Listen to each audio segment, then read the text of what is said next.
ನೀವು ಕೂಡ ಟೆಲಿಗ್ರಾಮಲ್ಲಿ ಮೂವೀಸನ್ನು ಅಥವಾ ಮೋಡೆಡ್ APK ಆ್ಯಪ್ಸ್ಗಳನ್ನ ಡೌನ್ಲೋಡ್ ಮಾಡ್ತೀರಾ ಅಂದರೆ ನಿಮಗೂ ಕೂಡ ನನ್ನ ಫ್ರೆಂಡಿಗೆ ಆಗಿರೋ ಥರ ನಿಮಗೂ ಕೂಡ ಪ್ರಾಬ್ಲಮ್ ಆಗ್ಬೋದು. ಏನು ಪ್ರಾಬ್ಲಮ್ ಆಗಿದೆ ಅಂತ ನೋಡೋದಾದರೆ, ನನ್ನ ಫ್ರೆಂಡ್ಗೆ ಅವನ ಫ್ರೆಂಡ್ ಒಂದು ಲಿಂಕನ್ನು ಕಳಿಸ್ತಾನೆ. ಆದರೆ ಆ ಲಿಂಕನ್ನು ಅವ್ನು ಕ್ಲಿಕ್ ಮಾಡೋಕ್ಕಿಂತ ಮುಂಚೆ ಅದರಲ್ಲಿ ಏನಿರುತ್ತೆ ಅನ್ನೋದು ಅವನಿಗೆ ಗೊತ್ತಿರಲ್ಲ. ಸಿಂಪಲ್ಲಾಗಿ ಕ್ಲಿಕ್ ಮಾಡಿ ಅದನ್ನು ಓಪನ್ ಮಾಡ್ತಾನೆ. ಆದರೆ ಅಲ್ಲಿ ಅವ್ನಿಗೆ ಏನು ಜಸ್ಟ್ ಓಪನ್ ಆಗಲ್ಲ, ಜಸ್ಟ್ ಬರೀ ಒಂದು ಅಡ್ವರ್ಟೈಸ್ಮೆಂಟ್ ಏನೋ ಒಂದು ವೆಬ್ಸೈಟ್ ಓಪನ್ ಆಗುತ್ತೆ.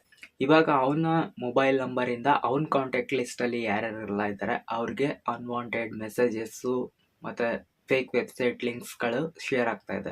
ನಿಮಗೂ ಕೂಡ ಈ ಥರ ಪ್ರಾಬ್ಲಮ್ ಆದರೆ ನಿಮ್ಮ ಟೆಲಿಗ್ರಾಮನ್ನು ಸೇಫಾಗಿ ಇಟ್ಕೊಳ್ಳೋದಂತ ಇವತ್ತಿನ ಒಂದು ವಿಡಿಯೋದಲ್ಲಿ ನಿಮಗೆ ತಿಳಿಸ್ಕೊಡ್ತೀನಿ. ಆ್ಯಂಡ್ ಯಾರು ಕೂಡ ವಿಡಿಯೋನ ಸ್ಕಿಪ್ ಮಾಡೋದಕ್ಕೆ ಹೋಗ್ಬಿಡಿ, ಯಾಕಂದರೆ ಇದು ಮೋಸ್ಟ್ ಇಂಪಾರ್ಟೆಂಟ್. ಯಾವತ್ತಾದರೂ ನಿಮಗೂ ಕೂಡ ಇದು ಒಂದು ದಿನ ಪ್ರಾಬ್ಲಮ್ ಆಗ್ಬೋದು. ಅದಕ್ಕೇ ಇವತ್ತೇ ಈ ಒಂದು ವಿಡಿಯೋ ನೋಡ್ತಿದ್ದೀರಾ ಅಂತಂದರೆ ಈ ಒಂದು ಸೆಟ್ಟಿಂಗ್ಸನ್ನು ಮಾಡಿ ಇಟ್ಕೊಳ್ಳಿ. ಇದು ನಿಮಗೆ ಬೆಸ್ಟ್ ಆಪ್ಷನ್ ಆಗಿರುತ್ತೆ. ನಿಮ್ಮ ಟೆಲಿಗ್ರಾಮನ್ನು ಓಪನ್ ಮಾಡಿಕೊಂಡು ಇಲ್ಲಿ ಪ್ರೊಫೈಲ್ ಆಪ್ಷನ್ ಇದೆ ಅಲ್ವಾ, ಇದ್ರ ಮೇಲೆ ಕ್ಲಿಕ್ ಮಾಡಿದರೆ ಇಲ್ಲಿ ನಿಮಗೆ ಸೆಟ್ಟಿಂಗ್ಸ್ ಆಪ್ಷನ್ ಕಾಣಿಸುತ್ತೆ. ಇದನ್ನು ಕ್ಲಿಕ್ ಮಾಡ್ಕೊಳ್ಳಿ. ಪ್ರೈವಸಿ ಆ್ಯಂಡ್ ಸೆಕ್ಯೂರಿಟಿ ಅಂತ ಒಂದು ಆಪ್ಷನ್ ಇದೆ ಅಲ್ವಾ, ಇದನ್ನು ಕ್ಲಿಕ್ ಮಾಡಿ ಇಲ್ಲಿ ನೋಡ್ಬೋದು 2 ಸ್ಟೆಪ್ ವೆರಿಫಿಕೇಷನ್ ಅಂತ ಒಂದು ಆಪ್ಷನ್ ಇದೆ. ಇದನ್ನು ಕ್ಲಿಕ್ ಮಾಡಿ. ನೆಕ್ಸ್ಟ್ ಇಲ್ಲಿ ಸೆಟ್ ಪಾಸ್ವರ್ಡ್ ಅಂತ ಇದೆ ಅಲ್ವಾ, ಇದನ್ನ ಕ್ಲಿಕ್ ಮಾಡಿ. ಇಲ್ಲಿ ನೀವು ಒಂದು ಪಾಸ್ವರ್ಡನ್ನು ಸೆಟ್ ಮಾಡಬೇಕಾಗುತ್ತೆ. ನಿಮ್ಗೆ ಯಾವ್ದು ಇಷ್ಟ ಆಗುತ್ತೋ ಸ್ಟ್ರಾಂಗ್ ಪಾಸ್ವರ್ಡನ್ನು ಸೆಟ್ ಮಾಡಿ. ಸೊ ನಿಮಗೆ ಏನಾದರೂ ಪಾಸ್ವರ್ಡ್ ಕೆಲವೊಂದ್ಸಲ ಮರ್ತು ಹೋದರೆ ಅದನ್ನು ಹಿಂಟ್ ಕೊಡೋದಕ್ಕಂತ ಇದನ್ನು ನೀವು ಸೇವ್ ಮಾಡಿ ಇಟ್ಕೋಬೋದು. ಬೇಡ ಅಂದರೂ ಕೂಡ ಸ್ಕಿಪ್ ಮಾಡ್ಕೋಬೋದು. ನಾನಿಲ್ಲಿ ತೋರಿಸ್ತೀನಿ, ನೋಡ್ಬೋದು. ನಿಮಗೆ ಈ ಥರ ನೀವು ಹಿಂಟ್ ಪಾಸ್ವರ್ಡನ್ನು ನೀವು ಸೇವ್ ಮಾಡಿ ಇಲ್ಲಿ ಈ ಎರಡು ಆಪ್ಷನ್ ಮೇಲೆ ಕ್ಲಿಕ್ ಮಾಡಿ. ಇಲ್ಲಿ ಮತ್ತೆ ನೀವು ರಿಕವರಿ ಇಮೇಲ್ ಕೂಡ ಇಲ್ಲಿ ನೀವು ಹಾಕಬೇಕಾಗುತ್ತೆ.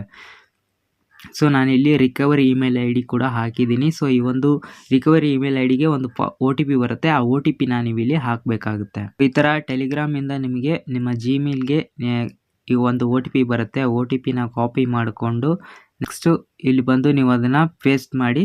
ಸೊ ಇದು ವೆರಿಫೈ ಆಗುತ್ತೆ. ಇವಾಗ ಇಲ್ಲಿ ರಿಟರ್ನ್ ಟು ಸೆಟ್ಟಿಂಗ್ ಅಂತ ಇದೆ ಅಲ್ವಾ, ಇದನ್ನು ಕ್ಲಿಕ್ ಮಾಡಬೇಕಾಗುತ್ತೆ. ಸೊ ನೀವು ಇದನ್ನು ಬೇಕಂದರೆ ಡಿಸೇಬಲ್ ಮಾಡ್ಬೋದು ಅಥವಾ ಇಮೇಲನ್ನು ಚೇಂಜ್ ಮಾಡ್ಬೋದು, ಪಾಸ್ವರ್ಡನ್ನು ಕೂಡ ಚೇಂಜ್ ಮಾಡ್ಬೋದು.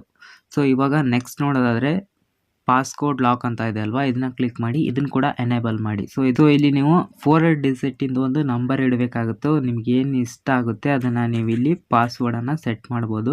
ಸೊ ಬಟ್ ಇದು ನಿಮಗೆ ನೆನಪಿರಬೇಕಾಗುತ್ತೆ. ಇದು ಕೂಡ ಎನೇಬಲ್ ಆಯಿತು. ಇನ್ನು ನೆಕ್ಸ್ಟ್ ನೋಡೋದಾದರೆ ಪಾಸ್ಕಿ ಅಂತ ಇದೆ ಅಲ್ವಾ, ಇದನ್ನು ಕೂಡ ಎನೇಬಲ್ ಮಾಡಿ. ಇಲ್ಲಿ ಕ್ರಿಯೇಟ್ ಪಾಸ್ಕಿ ಅಂತ ಇದೆ ಅಲ್ವಾ, ಇದನ್ನ ಕ್ಲಿಕ್ ಮಾಡಿ. ಇದನ್ನ ಕ್ಲಿಕ್ ಮಾಡಿದ ತಕ್ಷಣ ನಿಮ್ಮ ಮೊಬೈಲಲ್ಲಿ ನೀವು ಫಿಂಗರ್ ಪ್ರಿಂಟನ್ನು ಇಟ್ಟಿದ್ರೆ ನೀವು ಕಂಟಿನ್ಯೂ ಅಂತ ಒಂದು ಆಪ್ಷನ್ ಕೊಡಿ.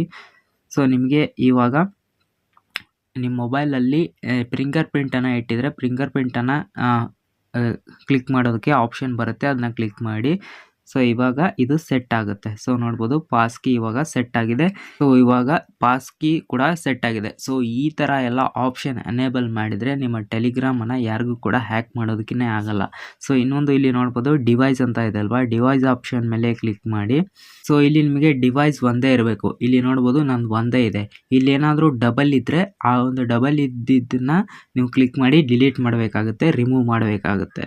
ಸೊ ಇನ್ನು ನೆಕ್ಸ್ಟ್ ಕೆಳಗಡೆ ಸ್ಕ್ರೋಲ್ ಡೌನ್ ಮಾಡಿದರೆ ಇಲ್ಲಿ ನೋಡ್ಬೋದು ನಿಮಗೆ ಡಿಲೀಟ್ ಸ್ಕ್ಯಾನರ್ಡ್ ಕಾಂಟ್ಯಾಕ್ಟ್ಸ್ ಅಂತ ಇದೆ ಅಲ್ವಾ, ಇದನ್ನು ನೀವು ಕ್ಲಿಕ್ ಮಾಡಬೇಕಾಗುತ್ತೆ. ಕ್ಲಿಕ್ ಮಾಡಿ. ಸೊ ಈ ಡಿಲೀಟ್ ಆಪ್ಷನ್ ಕ್ಲಿಕ್ ಮಾಡಿದರೆ ಸೊ ಟೆಲಿಗ್ರಾಮ್ ಸರ್ವರಲ್ಲಿ ಯಾವುದೆಲ್ಲ ನಿಮ್ಮ ಕಾಂಟ್ಯಾಕ್ಟ್ ಲಿಸ್ಟ್ಗಳು ಸೇವ್ ಆಗಿದೆ ಅಲ್ವಾ, ಅದೆಲ್ಲದು ಕೂಡ ಡಿಲೀಟ್ ಆಗುತ್ತೆ. ಸೊ ಡಿಲೀಟ್ ಆಪ್ಷನ್ ನೀವು ಕ್ಲಿಕ್ ಮಾಡಿದರೆ ಟೆಲಿಗ್ರಾಮ್ ಸರ್ವರಲ್ಲಿ ಯಾವುದೆಲ್ಲ ನಿಮ್ಮ ಕಾಂಟ್ಯಾಕ್ಟ್ ಲಿಸ್ಟ್ ಸೇವ್ ಆಗಿದೆ ಅದೆಲ್ಲ ಡಿಲೀಟ್ ಆಗುತ್ತೆ. ನೆಕ್ಸ್ಟ್ ಇನ್ನೊಂದು ನೋಡ್ಬೋದು, ಇಲ್ಲಿ ಲಿಂಕ್ ಪ್ರಿವ್ಯೂವರ್ ಅಂತ ಇದೆ. ನಿಮ್ಮ ಟೆಲಿಗ್ರಾಮ್ಗೆ ಯಾವುದೇ ಒಂದು ಲಿಂಕ್ ಬಂದರೂ ಕೂಡ ಅದನ್ನು ನೀವು ಮೊದಲು ಅದು ಏನು ರಿಲೇಟೆಡ್ ಇದೆ ಅನ್ನೋದು ನಿಮಗೆ ಶೋ ಆಗುತ್ತೆ.